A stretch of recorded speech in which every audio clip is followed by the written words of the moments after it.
Alright guys, I am up here in the mountains of Colorado, and here in my snake room, surrounded by over 100 snakes in all these tubs, if you can believe it or not. And what I want to talk to you today about is the insane value some of these snakes have. And if you don't know about the money in snakes, you've been missing out. I'm telling you. I found out about it about 5 years ago, and I bred a lot of different animals. And when I found out that snakes were going for more money than a house for a single snake, I was just floored and totally blown away. And so in this episode, I kind of want to talk to you about the pricing, and I kind of say in the ball python world we play ball, because let me tell you, it is a crazy ride. I mean, the price swings. I mean, you can make a lot of money in snakes, and you can lose your shirt. Let me tell you, if you do it wrong, you can lose a lot of money. So, so I kind of want to show you a couple snakes. First of all, the first snake I want to show you is a snake that I actually got for free. It was one of my first snakes. Believe it or not, you can get ball pythons for free, and some of them you have to sell your house to buy into the project. So let me show you that free one here first. Okay, so this ball python is a female, and she is just a normal ball python. I actually tried to breed her this year, and she didn't go. It was the first time I was breeding her, and she is... So when I got her, she was underfed, really underfed. And I'd say she was probably about a year and a half old. And believe it or not, they were feeding her one, like a hopper mouse, once a month, which is, I mean, that's what you'd feed a hatchling. And this guy was so small, I can't even believe it. And when I first got her, I started feeding her like rats, 3 at a time. She just started pounding them, and she grew like a rocket, faster than all my snakes. And she's a little scared, but she is definitely one of my first snakes. And I didn't even know if it was a male or female, and the guy didn't really know what he was doing. I think his roommate left, and he left the snake behind, and he didn't really study up or anything, and he's just kind of doing what the pet store kind of told him to do, so which is not always the right thing in all the cases. So I actually got this girl for free, and a normal female. The only thing cheaper really is a ooh, she's a little spry thing. Ooh, look how big she is. She's really long when she spreads out. Whoa, but she's not really worth very much. I'd say she's one of my cheapest ball pythons. And normals, believe it or not, at one point a normal female was actually worth quite a bit. When the ball python craze started, a lot of people were using normal females to breed some of the higher end morphs. And so let me show you another snake that was at one point one of the most expensive snakes that I actually have in my collection.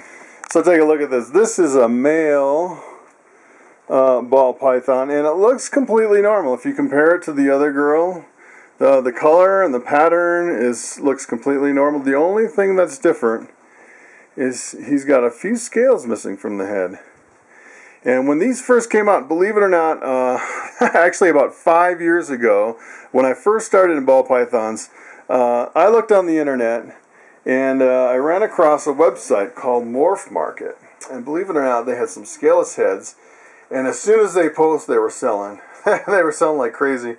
They were selling for $45,000 a snake, if you can believe it. And I saw that, and I was completely blown away. I'd never heard of anything like it in my life. $45,000 for a snake like this.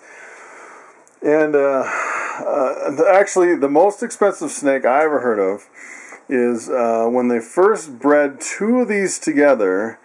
You basically get a super scaleless head, which is a completely scaleless ball python. And the first one, the guy was actually offered $150,000 for the snake, and he actually turned it down because, believe it or not, you can make more money than $150,000 off of a scaleless snake.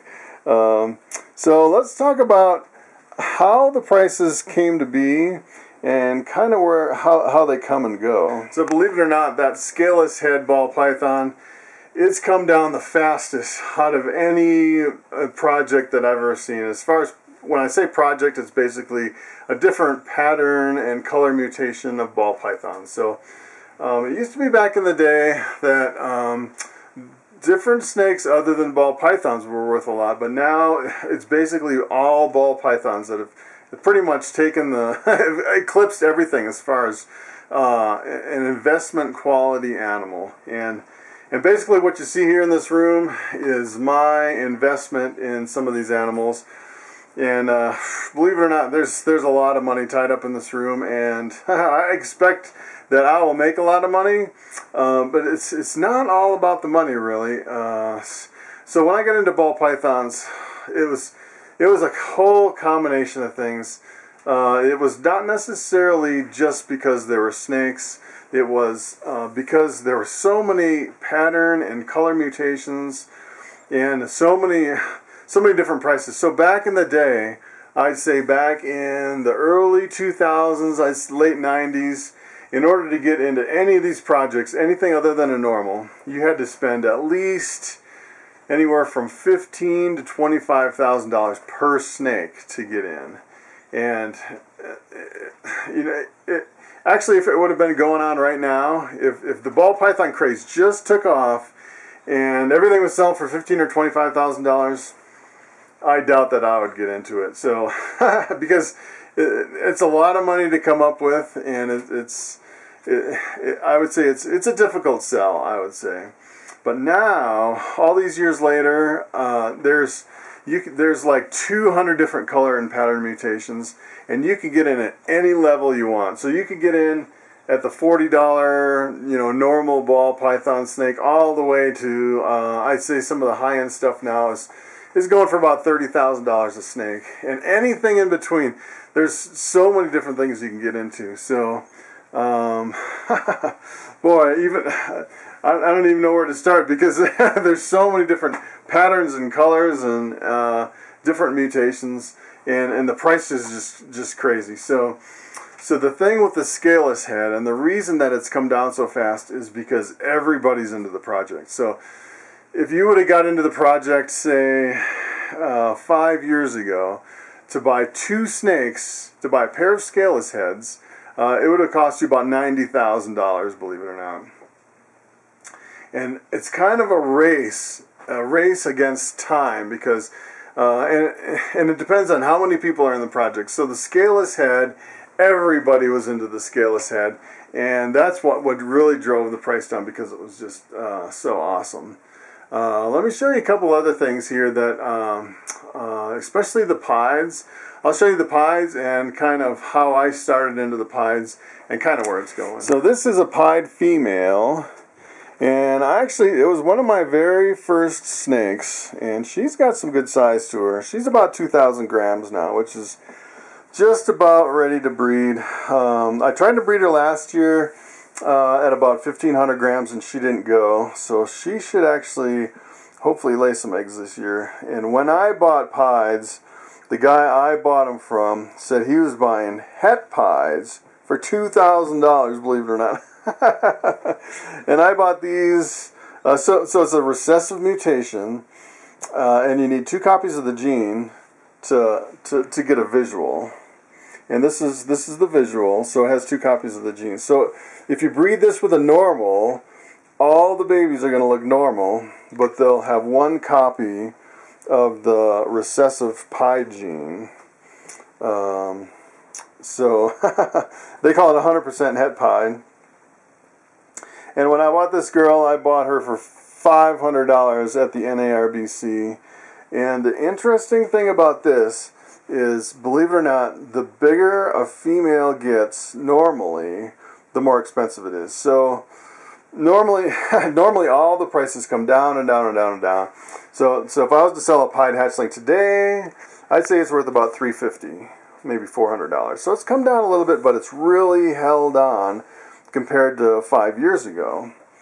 But a girl like this, I would say a pied female ready to breed, I could probably get $1,200, $1,500 for her, just because if I bred it to another pied and got babies, I could make my money back in the first year easily, and even make a profit depending on what I bred with her. So when you're playing ball, it's always you're always thinking about what you can make, what kind of money you can make, and how fast you can make it, how fast you can breed, and kind of what the demand is for the snake. Let me think. There's a couple other projects that I can show you as far as the price and where I got them and kind of where it's going. So take a look at this guy. This is actually the pied gene mixed with the spider gene. This is a spider pied male, big male, and the interesting thing about the spider gene is it pushes all the color to the head of the snake. And when I first got this guy, he was selling for, I think he was about $1,200. And he's a nice big, he's got a respectable size to him. He's a beautiful snake. And I actually haven't bred him yet to make any spider pies. The problem is I only have 2 pied females. My other pied female is too small. Actually, I have some other ones that are upcoming, but they're not big enough to breed. And so this guy, the problem is some guy bought him, paid like $1,500 for him, and he's probably worth $1,200. And put him on Morph Market for, believe it or not, $600, half price. And even put in his ad, I'm selling this, in the fine print, he said, I'm selling this snake for half price. And the problem is, it was a local sale. He said local sales only, and I was lucky because he's only about an hour drive away, maybe an hour and a half. So I drove down, picked up the snake, and the very next day, someone posted 3 spider pieds on Morph Market, all for $600, just because this sold for $600 instead of $12, which at the time they were worth $12. And then right behind that, a whole bunch of people posted all their spider pies for $600. As a matter of fact, there's a lot of people in the project that I think there's kind of a limit that some people have on their snakes. And I'd say, once that limit is reached, and some people are, they want to make a certain amount of money per snake. That's kind of what I'm thinking, because as soon as that spider pied listed at half price, a whole bunch of breeders popped up on there, and it seemed like everybody was getting out of the project, and they wanted to get into something else, which I thought was pretty interesting. I never really thought about, trying to maintain kind of a high level of valued snakes as far as your breeding operation. And I've never really done it that way. I've always thought that probably the best way to do it would be to have a whole range from the low end to the high end. Have some really high end stuff, but only a few snakes, and then have a few in the middle, and then a lot of the low end stuff, because a lot of people, I think most people, I would say on average, don't want to spend more than $500, $600, $700 for a snake. And kind of my limit for my personally for what I would buy a snake, I kind of limit it at like $1,200 or $1,500 for something I can invest in with a return for investment. And anything above that, if you start spending $8,000, $9,000, $10,000, $20,000, I think it's really risky, because if the market crashes for that snake, then you can really lose your shirt pretty quick. As a matter of fact, I knew a guy who spent $20,000 on a snake, and by the time it was ready to breed, the babies were worth $200. And he said it took him like 15 years to make his money back. He made his money back, but it took a long time.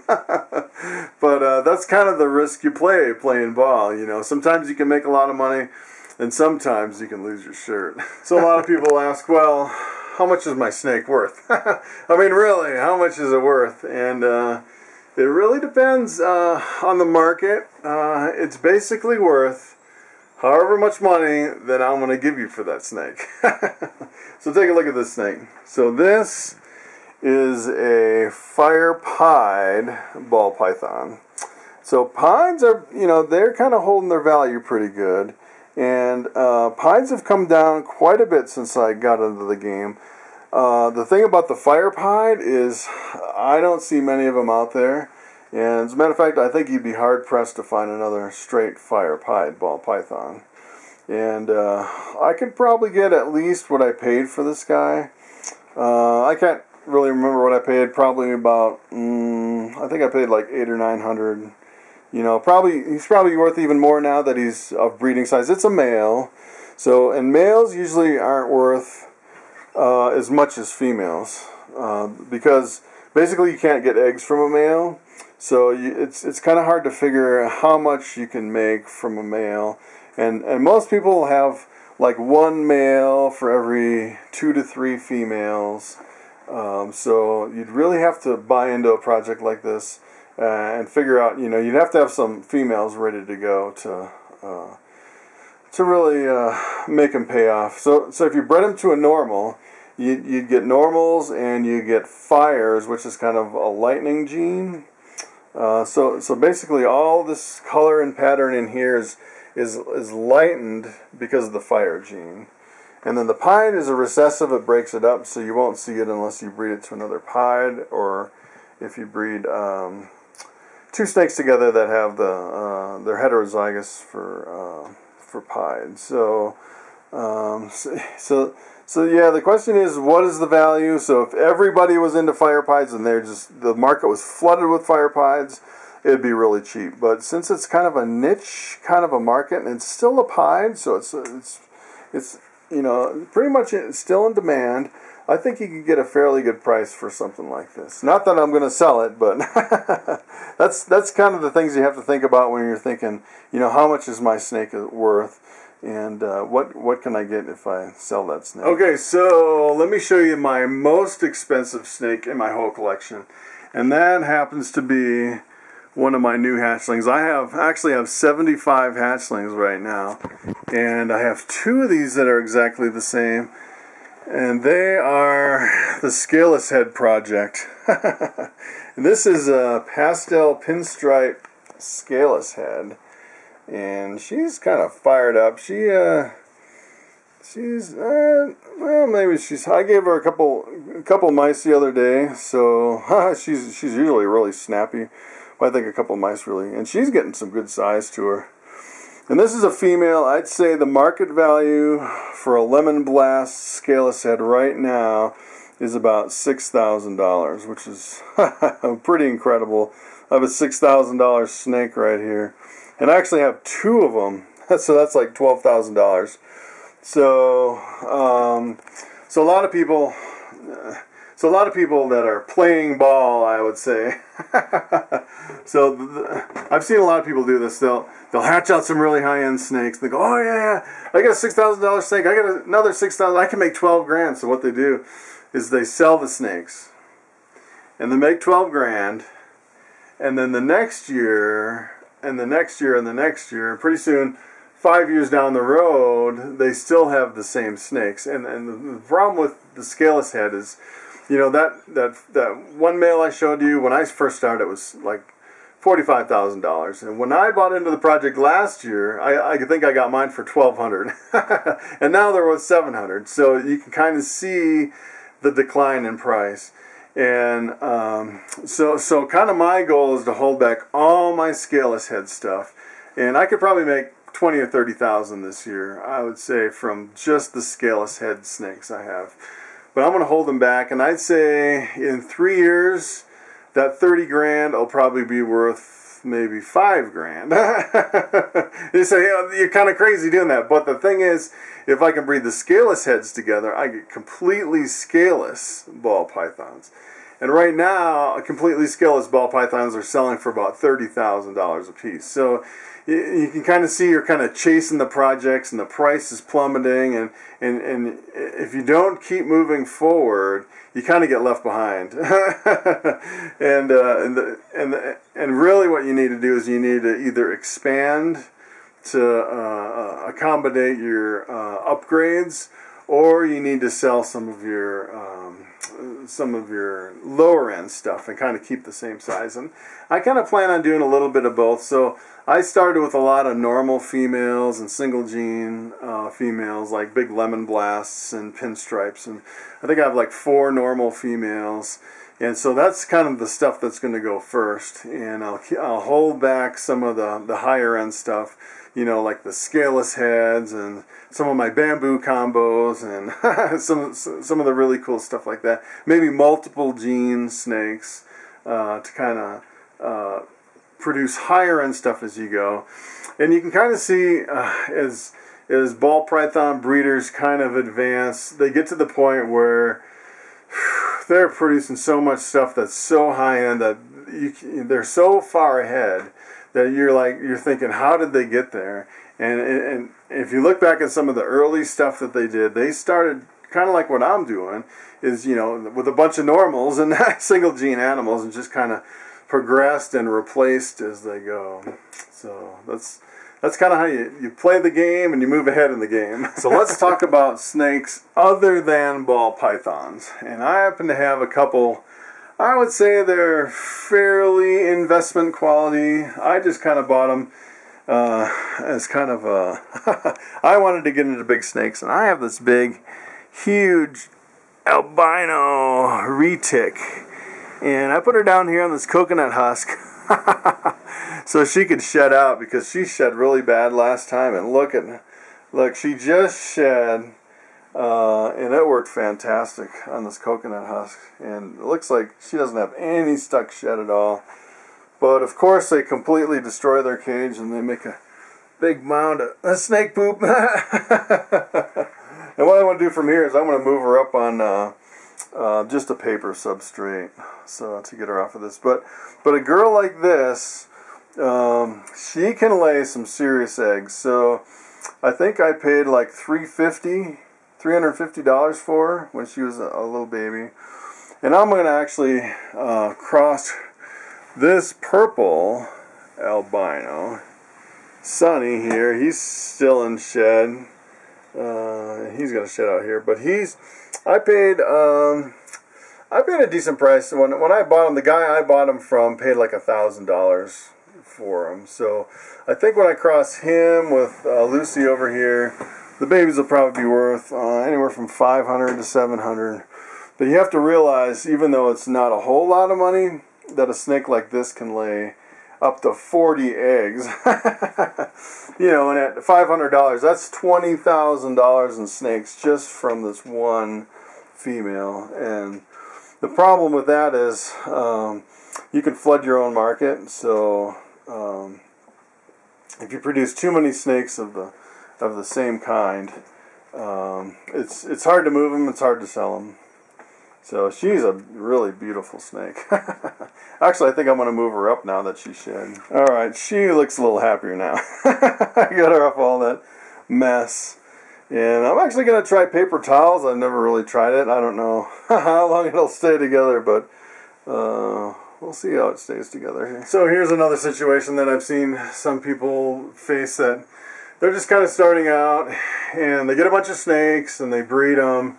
And before you know it, you have a whole rack full of all these baby ball pythons all over here. And all these babies all over here. All up and down. You just have tons and tons and tons and tons of baby snakes. And some people, the snakes start getting bigger and it's more expensive to feed them. And then they'll start panicking. I can't sell my snakes. And then the biggest mistake that I think some of the new guys will do is they'll just have a fire sale and they'll start selling stuff real cheap. And what that actually does is it depresses the whole ball python market. So there's actually a way around it, and a lot of the big breeders, they kind of have a strategy for this. So a lot of the big breeders, what they'll do is they'll kind of keep the high-end stuff, and then they'll take all the kind of low-end stuff, the normals, the heterozygous, like het pieds, het caramel, stuff like that, and they'll wholesale them. So when I'm talking about wholesale, I mean there's wholesalers that's all they do is buy snakes and sell them. And The only wholesalers I really know of are, if you go on the website kingsnake.com and you look in their classifieds for snakes, they actually, there'll be little ads that say, I will buy all your Woma pythons, or I will buy all your king snakes, or all your ball pythons. And you just call up one of those guys, or go to their website or find their email. And I've actually talked to them, and they said they will basically buy any snake for basically 25% of the value. So they'll buy all my normals. I think that, I can't remember what the price was. It was like $15 or $20 a piece. But you have to have at least 10 of them. They pay the postage, and basically they buy as many as you have. So if you want to get rid of snakes, that's the way to do it. And I've even told them about my reticulated pythons. And I told them, yeah, I have up to 40 eggs, and it's in the super dwarf and blah blah blah, albino. And what they'll say is, well, how much do you want for them? So you kind of negotiate a price. So that is, I think, the proper way to get rid of a lot of snakes. If you have a lot and you really are struggling to get rid of them, you can get rid of them really fast. Okay, one last snake I want to talk about, and that is the clown ball python. And this is my female clown ball python that I'm growing up. She's still got another year or two before I can breed her. She's a pretty good size. I got her last year as a hatchling. She's growing really fast. She's got some good weight to her. But it's kind of the hot thing right now. And the thing with clowns is,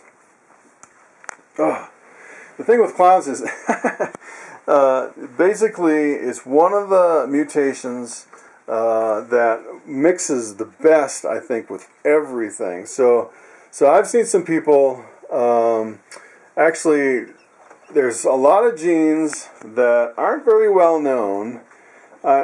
I don't really want to name the genes, but say, for example, you have a gene that's not very popular and not very well known. Say, like, for instance, I'll just throw it out there, like jungle woma. I'm working with the jungle woma. I've never seen it really mixed with a clown, and it's not really that popular. And what a lot of people will do is they'll take that gene that, for example, they'll take a jungle woma and they'll mix it with a clown, and then they'll get some really crazy, insane colors and patterns. And then what they'll do is they'll take that and they'll mix it with something else, like a lesser and a pinstripe, and kind of show you what the potential of the jungle woma is with the clown. And a lot of times what happens is then, since a lot of people are working with the clowns, jungle woma prices will skyrocket and the availability will go to zero because everybody wants to get in on the project. So that's one of the ways I've really seen kind of the not so common mutations really take off. It's just kind of mix it with something like clown that's really hot and kind of show the possibilities. So take a look at this snake. So I actually bred a coral glow to a normal, and I popped out this snake that almost looks like a normal, but I'm pretty sure it's het pied, but it has some really crazy color and pattern mutations that it almost looks like, to me, it almost looks like something maybe a little cypress, or I'm not sure exactly what it is. And I know if you mix it with the coral glow, it breaks up the pattern. So a snake like this is kind of everybody's dream, is to kind of pop something new out. And some of these snakes, when they first come out like this, they can be worth, like up to $30,000 a snake, believe it or not. And it really depends on if it's genetic and how it mixes with other genes. And that's kind of how a lot of the new stuff comes out, is people are just bringing stuff together and they get something totally unexpected. And the other thing with a new gene is I actually walked up to a table at the NARBC in Tinley Park. I was about 5 years ago, I'd say, and this guy has his whole table, and he's like, oh yeah, I popped out this brand new gene, nobody knows what it is, and I named it. I can't remember what he named it, and he said, oh yeah, the price is really reasonable, but no one's buying a single snake. and I think it was because it was kind of like this, where it almost looked like a normal, and it wasn't really that impressive, and you really couldn't tell if it was genetic.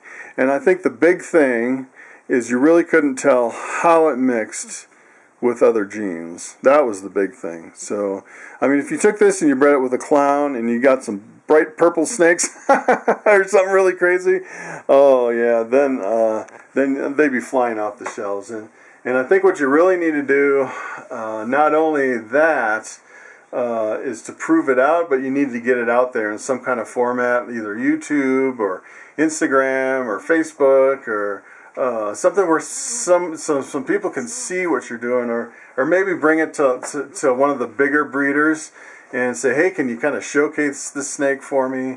Because I think it's really something, and it's really cool. And I think that's a really neat way to kind of demonstrate. But I think you really need to have the history behind it to where you can show what it mixes with and how well it mixes. Unless it's something just really spectacular.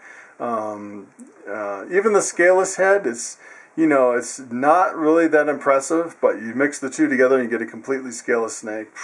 And that's what really made the price go through the roof on that particular snake. So